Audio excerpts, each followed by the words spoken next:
Mission, faith and patience, you conveyed the noble message, brought us light through your guidance. Peace be upon you, my beloved. Ya Habibi, Ya Muhammad, Ya Nabi, salam alayka. Ya Rasul, salam alayka. يا حبيب سلام عليك صلوات الله عليك يا نبي سلام عليك. Je suis là. Vous avez parlé tout à l'heure de la consommation. Et malheureusement, on se trouve dans un pays de consommation.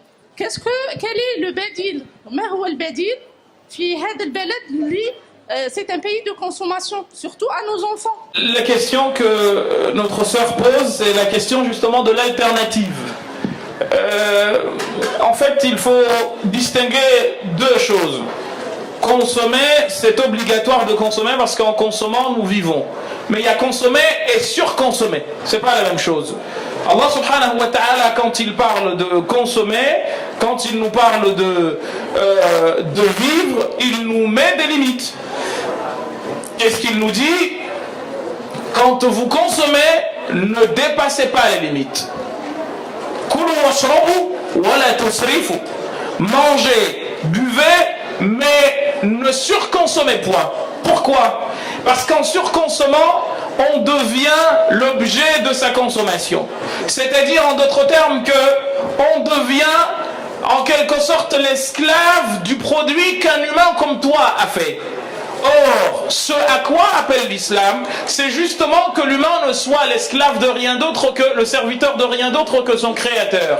Et lorsque les compagnons du prophète sallallahu alayhi wa sallam sont partis dans Ma'rakat al-Qadisiyya, battre ou combattre plutôt des ennemis, le général des armées ennemies qui s'appelait Rustum a dit: mais qu'est-ce qui vous a amené d'aussi loin dans des terres aussi éloignées des vôtres?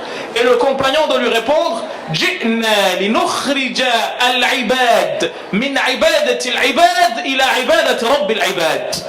Nous sommes venus extraire les serviteurs d'Allah, donc les humains, du service ou au service d'humains comme eux pour les amener au service de leur créateur.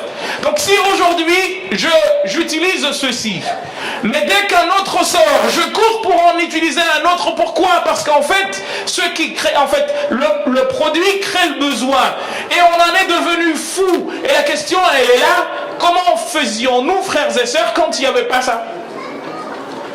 On n'a pas vécu? Bien sûr qu'on a vécu. Et il en va de l'indépendance de chacun de nous. Aujourd'hui, quand j'enseigne en lycée, quand on prend un téléphone à un enfant, mais wallah, je pense pas qu'il souffrirait autant que s'il était amputé d'une main. Je pense qu'il surréagit parce que c'est devenu indispensable à sa vie. Donc le badil, l'alternative, c'est de donner une éducation qui responsabilise la personne. C'est donner une éducation qui fait en sorte que la personne est capable de se regarder et de se différencier des autres, de ne pas être un suiveur. Parce que celui justement qui cède aux tentations de ceux qui les insultent ou je ne sais quoi, mais c'est quelqu'un qui n'a pas de personnalité. Or le musulman se doit d'avoir une personnalité. C'est pour cette raison que le Prophète sallam a dit: La takun imma, ne sois pas quelqu'un, un béni oui. Idha fa'ala an-nas fa'alt. Si les gens font, je fais. Abadan. Il ne faut pas que tu sois comme ça. Il faut que tu aies une indépendance d'esprit. Et cette indépendance d'esprit, chères sœurs, on commence à l'introduire, à l'inculquer dans la tête de l'enfant dès son jeune âge. Vous savez qu'un des problèmes auxquels nous sommes confrontés aujourd'hui, c'est que même à 30 ans, on n'est pas responsable. Même à 30 ans, on n'est pas responsable. Comment se fait-il que Shafi'i était mufti à 15 ans? Et à 60 ans, il y en a encore qui ne sont toujours pas responsables. C'est l'école de la vie, frères et sœurs. Responsabilisons nos enfants dès leur jeune âge. Les responsabiliser, ce n'est pas les envoyer travailler. Abadan. Ce n'est pas leur faire faire des choses qu'ils ne sont pas en mesure de faire. Ce n'est pas cela. C'est leur inculquer des valeurs qui les rendent responsables, leur inculquer des valeurs qui leur permettent de savoir qui ils sont par rapport aux autres, comment se situer, comment s'identifier en tant que musulman, comment s'identifier en tant qu'homme. Là se trouve la solution, pas en essayant de dire je restreins. En fait, si la restriction se fait sans qu'elle soit précédée d'explications, elle ne servira à rien. Et dès lors que la personne sera loin de la personne qui lui a imposé la restriction, la surconsommation prendra le pas aussitôt. Allah subhanahu wa ta'ala, jamais dans le Coran vous ne trouverez un verset qui appelle justement à allez, on les enferme comme dans une boîte de sardines. Abadan, ça n'existe pas cela.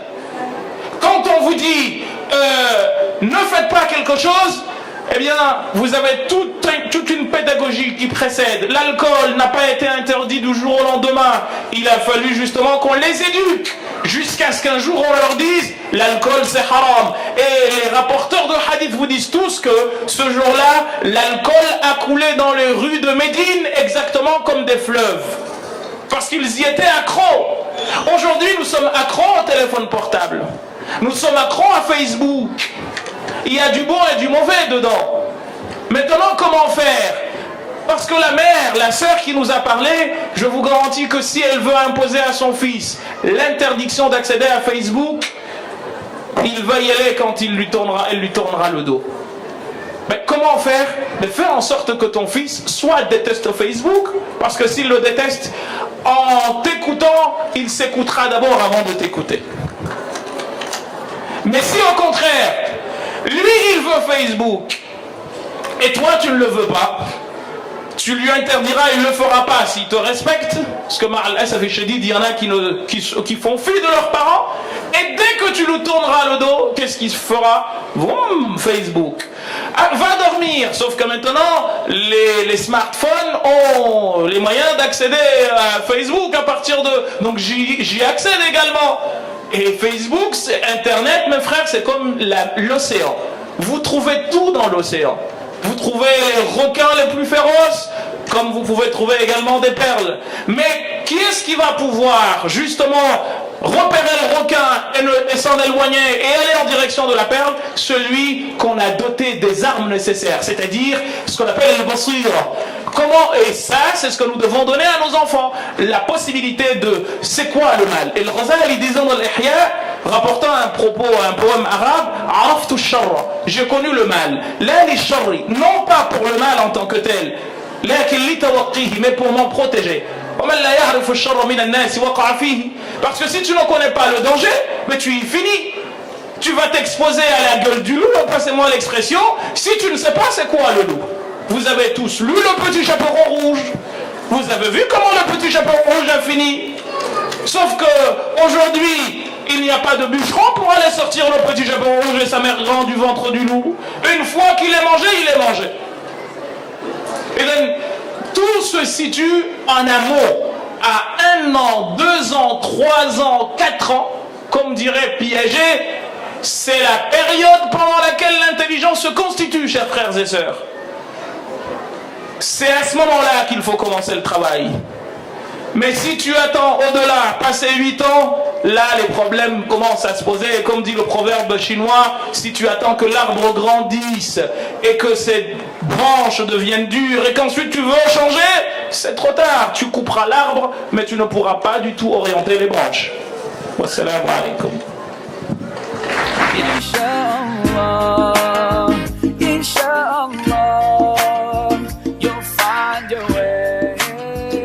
Inshallah, Inshallah, Inshallah, you'll find your way. Every time you commit one more mistake, you feel you can't repent and that it's way too late. You're so confused, wrong decisions you have made haunt your mind and your heart is full of shame. But don't despair and never lose hope, 'cause Allah